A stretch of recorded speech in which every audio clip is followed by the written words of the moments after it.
Good morning, students. Welcome to the virtual classrooms. We are studying it as a chemical bonding. We studied it as in the last lecture related to the hybridization. Today we will be studying it as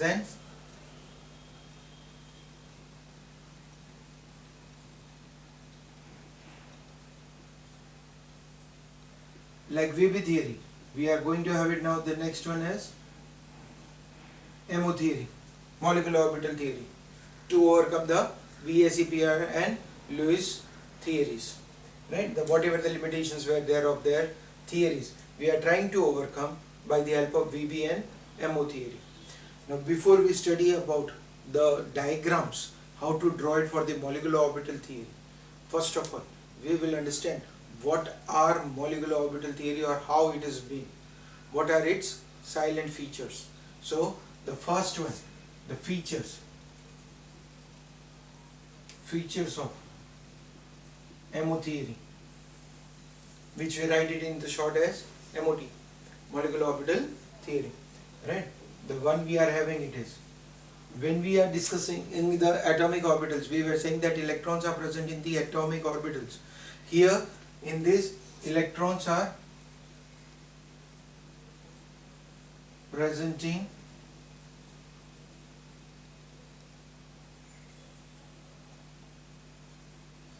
molecular orbitals. Now what does this mean? What is the difference between the atomic orbitals and molecular orbitals?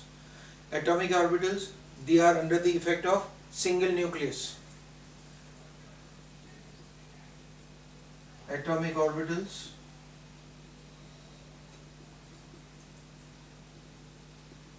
containing electrons are under the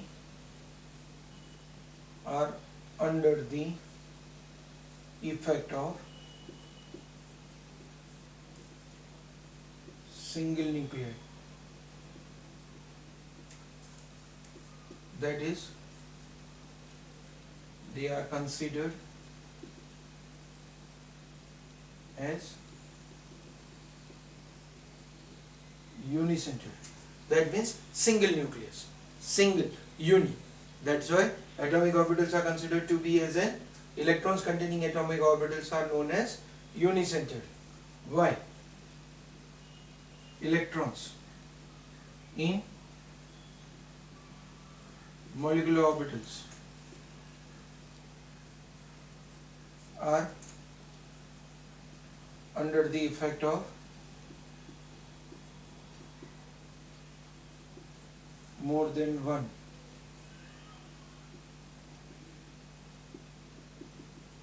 That is, they are considered as polycentered. Now the question arises, how is it possible when you are having it as a molecular orbital, how the single electron is under the effect of more than one nuclei? So in that case, the third factor that we are having it is how the molecular orbital formation takes place, how these molecular orbitals are formed. When atomic orbitals combines together, they produce molecular orbitals. Like hybridization that we studied in the previous one, the valence orbitals that combines together, they produced hybrid orbitals. Valence orbitals combines, they produce hybrid orbitals. Here, atomic orbitals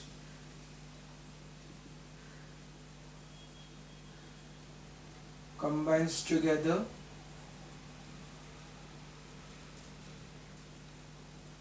to produce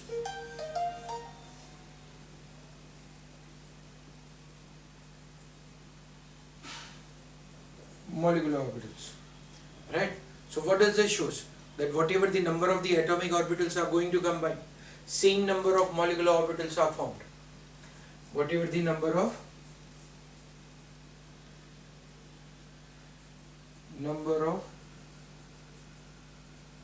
atomic orbitals combines to produce same number of molecular orbitals. But at the same time, like we told that it is like hybridization, but not completely like hybridization. The reason is, in the hybridization we were getting it as an hybrid orbitals with the same shape, same energy, but in place of that, over here the molecular orbitals, we are not going to get it with the same energy. Here the number of molecular orbitals formed are divided into two energy levels. That means we will have it as an two different energy levels.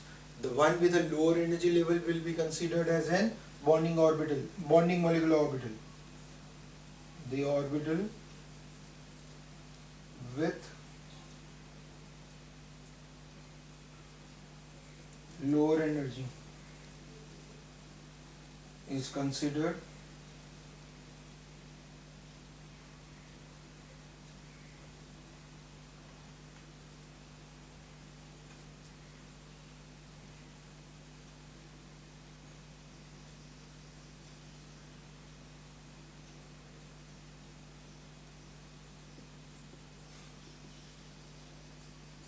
it is indicated as BMO.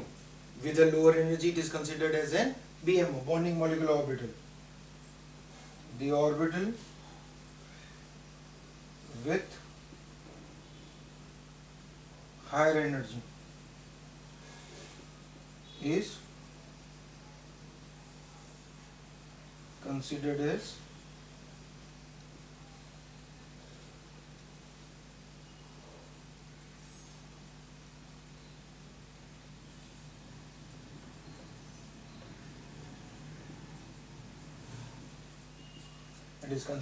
an antibonding molecular orbital. So one with a lower energy and one with a higher energy. Two types of molecular orbitals we are going to get it. The bonding molecular orbital, because having it as a lower energy, it will be more stable. It will be going it for the bond formation. So for that case we can say that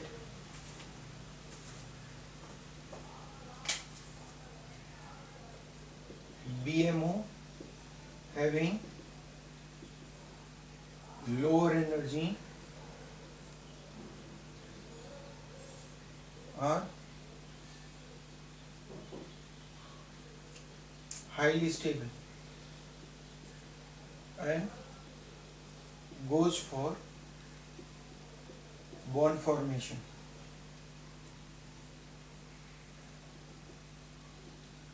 while ABMO having higher energy is less stable and do not form bonds. That is the reason why we term them as an anti-bonding molecular orbitals, right? Okay, and when you are going it for the diagrams that I have already told you that we are going it for certain diagram, when these diagrams are there, you will be coming across how the electrons will be filled in the molecular orbitals. Then as per the same rules, as per the electrons that were filled in the atomic orbitals, in the similar way here also for the molecular orbitals also we will be filling up the electrons in the same format, that is electrons in molecular orbital are filled by same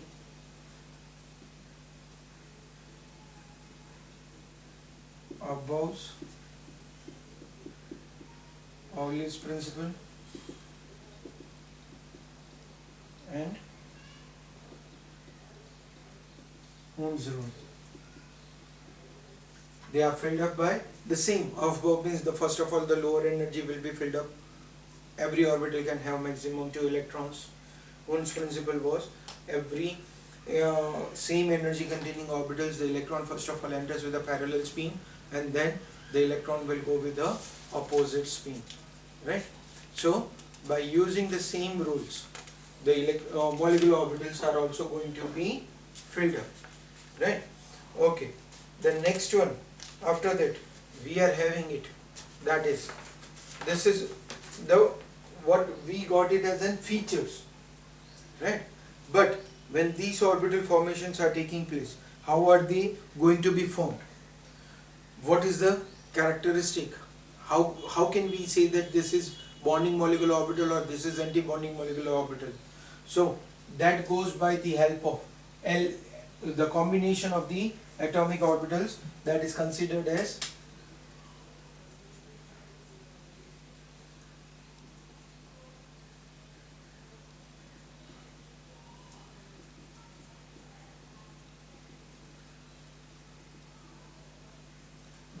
LCAO. LCAO, linear combination of atomic orbitals. The rule we will be applying it for the combination of these atomic orbitals to form a molecular orbital.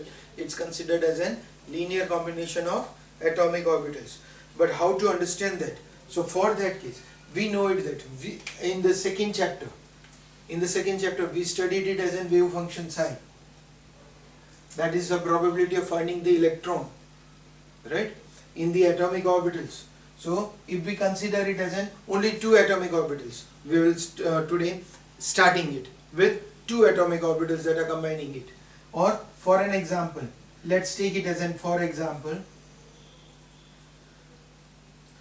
let us take it as an H2 formation.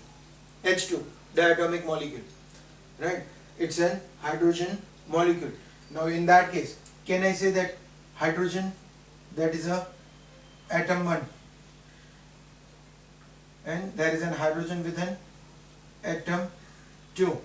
It contains 1 electron. This also contains 1 electron. So the electron, which is probability of finding the electron around the nucleus, that we consider it as psi as a wave function. So if we consider that this is psi A, if I am indicating it as for this electron psi B, then is it necessary that all the hydrogen atoms will combine together and form a bond? No, some of will and some of won't, right? Now how to find out what will be happening it? So for that case, for molecular orbitals, there is a possibility that these atomic orbitals may attract or may repel. This plus and minus sign, it's indicating it as an attraction. We indicate it with plus.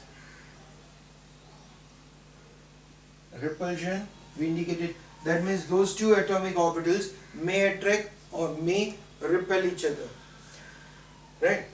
When we are having it, this thing, then in that case, what we indicate it is, if they are having it as a force of attraction,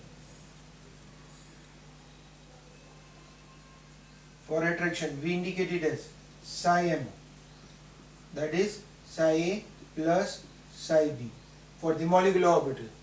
If they are going it for the repulsion, we indicate it psi star m, that means psi A minus psi B, right? So that means when these orbitals are going to attract each other, we indicate it with a sigma bond, sigma type of bond formation, and if they are going to repel it, we are going to indicate it as a sigma star. That means the bond formations are not taking place, anti-bonding formations are there, right? Similarly, this is when we took it for the hydrogen atom. Same way, you can go it for the p orbitals also. In the p orbitals, we are getting it as in 3 orbitals. One will go for sigma bond, rest 2 will go for pi bond, because already we know it that when the orbitals are overlapping each other, there are 2 types of overlappings, axial and side by side. The same overlapping of the atomic orbitals also takes place over here. As a result, what will happen? One will go for sigma and the rest 2 will go for pi. So for p orbitals, we indicate it as sigma pz. Z goes for sigma bond or sigma star, while pi 2px pi 2py, or pi star, maybe it's a second I took it, maybe any of the orbital is equals to pi px, pi star px. So that means we are having it as in z as a main rotational axis, and that is the reason why we consider that it will go for bond formation, sigma bond formation, strong bond formation, maximum overlapping, while we will be taking it as an pi as a lower or weaker forces. Okay, now this was again a combination, but what are the rules for the combinations? What are the conditions that are required for the formation of these type of bonds? So for that, the conditions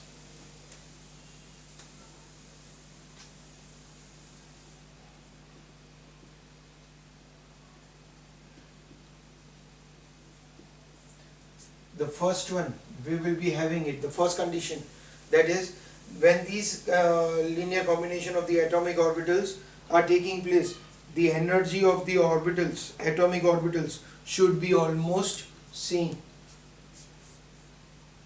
The energy of the atomic orbitals should be same or almost same. See, energy, there might be a small difference, that will be permissible, they can go for combination, but if the energy difference is much more, they cannot go for the atomic combinations, right? So for that case it is told that the energy level of an atomic orbital should be same or almost nearly to the same. The second factor is that symmetry should be same. Symmetry of the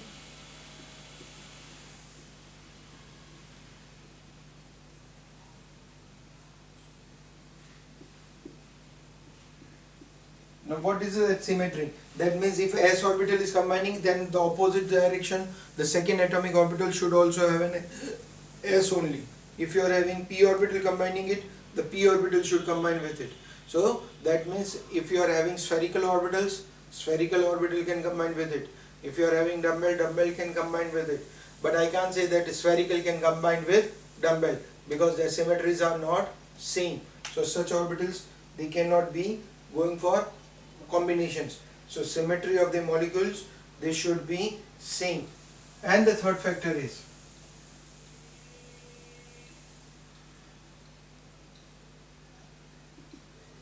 overlapping of the atomic orbitals should be maximum. The overlapping of the atom, we know it that in the hybridization also we studied it. If the overlapping of the orbitals are maximum, we get it as a strong bond.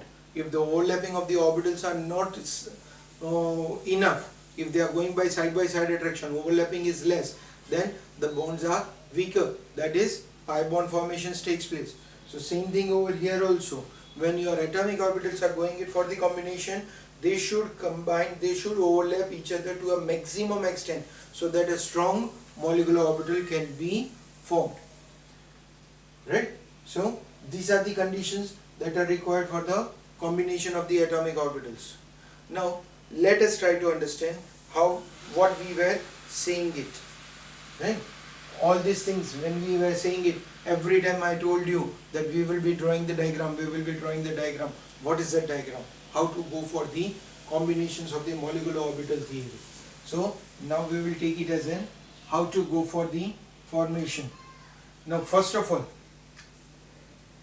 we will take it as LCAO of s orbital, and that also we are specifying it only one s orbital. Let's take it only for one s orbital, right? So we will be having it as an atomic orbital, it's combined with another atomic orbital. those two atomic orbitals, when they are going to combine together, they are producing molecular orbital. So here the example we are taking it as in diatomic molecules. For our syllabus also we are having it as in restricted to our homonuclear diatomic. We are restricted to homonuclear diatomic molecules. We can have it as in heteronuclear diatomic molecules, we can have it as in polyatomic molecules, but for our syllabus we are restricted to homonuclear diatomic. So that means we will be having it as in two atomic orbitals with same energies, same atoms, right? So here we are considering it as an atomic orbital. Now I am considering that this is 1s. If this is a 1s orbital at a same energy level, you should have it as an atomic orbital. See, this is very important for you, that your energy level should be same. You should not have different energy level. A slight difference also, that means it will change the atom. We are having homonuclear, we can't change the atom. Atoms are same, so their energy level should be same. So we will be having it as in both as 1s. So they should have same energy. Now these two atomic orbitals are going to combine. So two are going to combine. So how many new will be produced? Correct. Two more will be produced. So two new orbitals, out of which 50% are going it for lower energy than atomic orbitals. You can see that this is there with a lower than the atomic orbitals. So we consider it as bonding molecular orbital. Why? This one is going it with higher energy. So we consider it as anti-bonding molecular orbital. Right? This is for the 1s. This is general diagram. At present today we are studying it only for general diagram. For the specific compounds, specific molecules, we will study it in our next lecture. So first of all we will try to understand what is a general diagram. Right? It's not simple. Many things are there to be understood in it. As already I told you, this is only for 1s orbital. Right? We got it as in two atomic orbitals. One produces bonding, one produces anti-bonding. The one which produces bonding, now this is s orbital, so it's always going to produce sigma bond. We know it. In the hybridization also we studied it. Overlapping of the orbitals, formation of the bonds, we studied it. S, when combines with S, it always produces sigma. So this one is also going to produce sigma 1s. So this one will produce sigma star 1s. This is bonding, this is anti-bonding.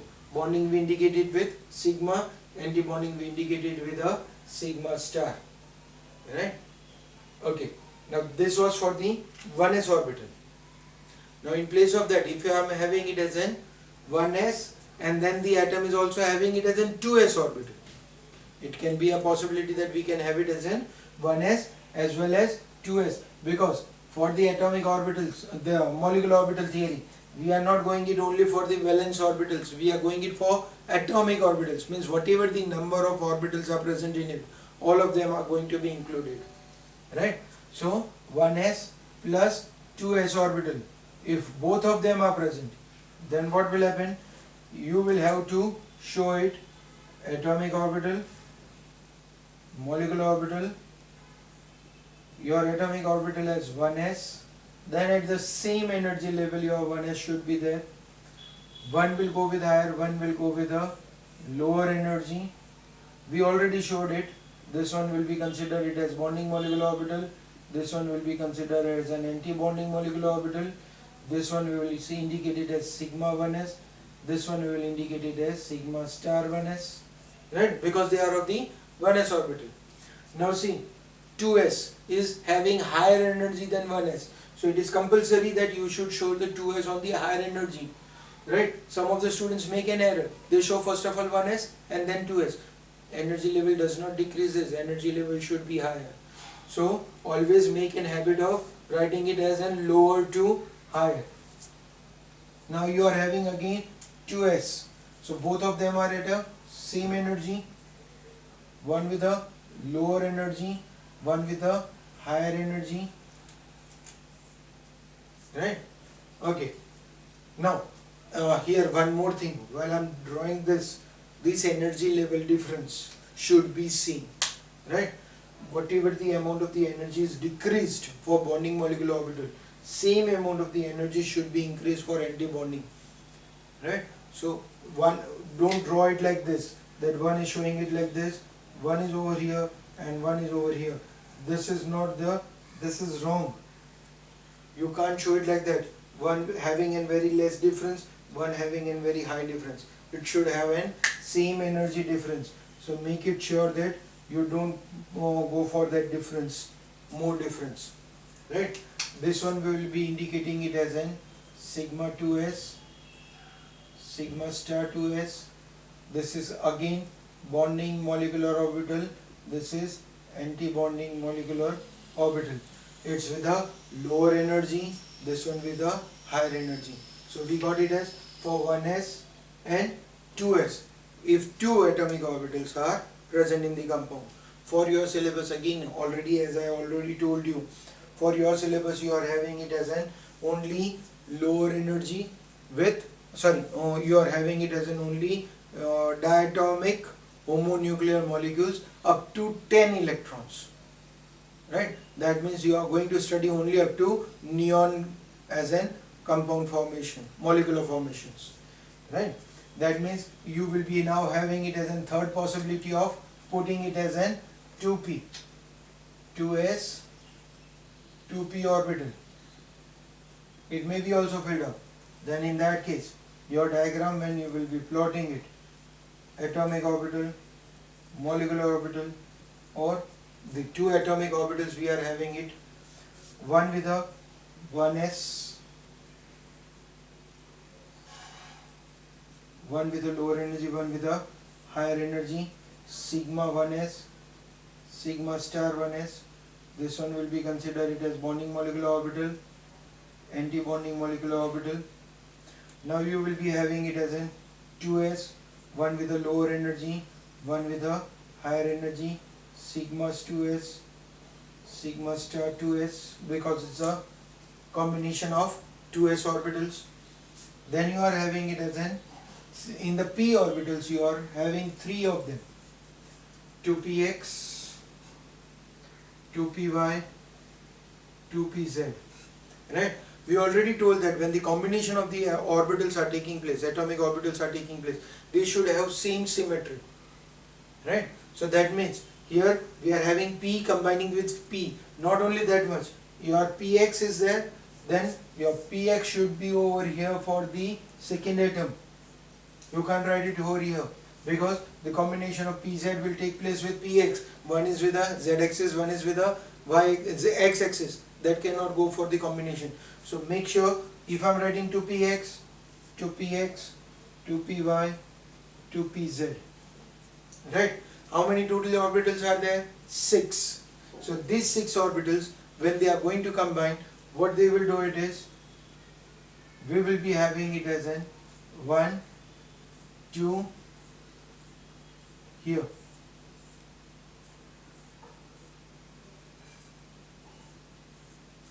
You will be having it as in the 3 with a lower energy, 3 with a higher energy. Again, pz, we know it that it's going to form strong bond. So we wrote it with a lower energy, sigma 2 pz.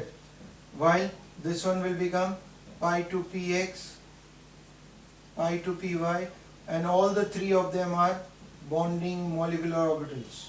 While they will be anti-bonding molecular orbitals, which will be indicated as pi star 2px, pi star 2py, sigma star 2pz, right? So this is a general diagram. Here somewhat changes we will be having it, but when we will go through a specific compounds or specific molecules, we will try to understand it, right? So what is that change? This energy sequence, we got these orbitals, you just remember it, what is the energy sequence that we are getting it? So this, for the orbitals, for this combination,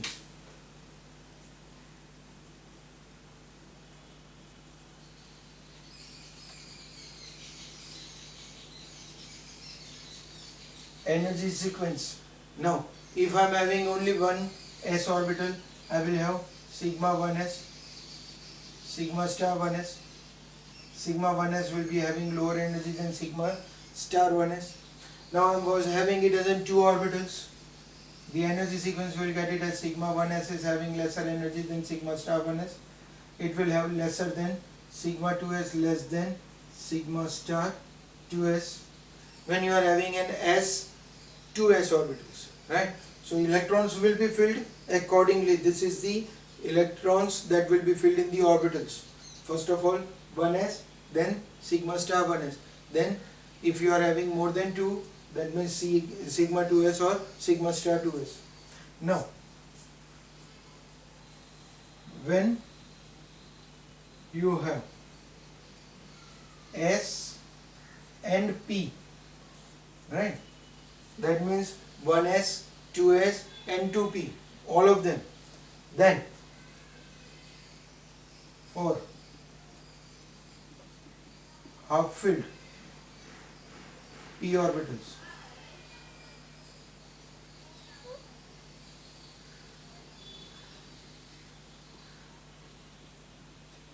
for half filled means up to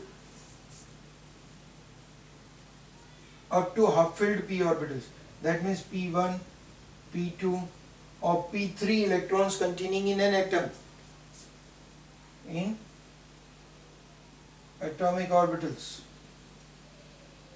this or this or this, p1 or p2 or p3 containing atomic orbitals, the energy sequence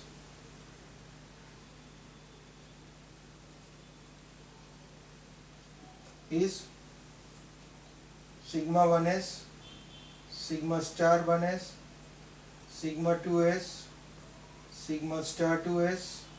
Then you will be having it as an for this you will be having the energy sequence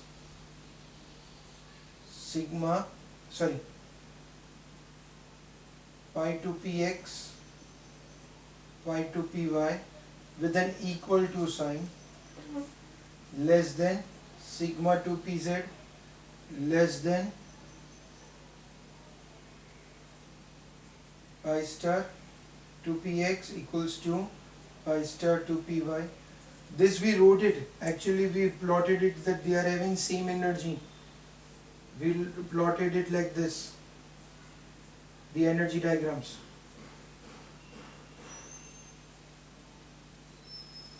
Is it? 1, 2, 2, 1. That is the reason why we are putting it as an equal to sign for x and y, less than sigma star to pz. Okay, but if it is having it as an p1, p2 or p3 electrons, when we have